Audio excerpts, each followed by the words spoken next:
Ilang araw matapos siyang humarap sa pagdinig sa Kamara kung saan natalakay pa ang issue sa kanya umanong pagkakasino. Nanguna naman si LTO Chief Verinia Torres sa kampanya laban sa pagmamaneho ng lasing. Sinimulan na kasi ang information drive tungkol sa mga panuntunan at regulasyon ng batas na nagpaparusa sa mga lasing na driver.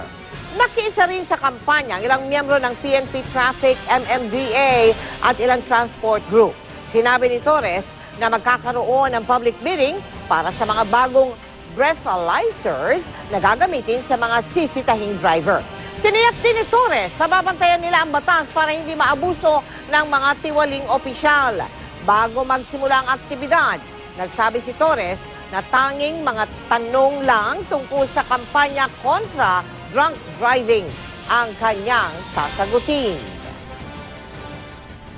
Pinag-aralan po lahat ng mga taga-IRR, Interagency Committee, kung paano mapoproteksyonan yung hinuli at saka gayon din yung mga humuhuli. Pati yung mga video cam na gagamitin ng sakyan, magkakaroon po yun.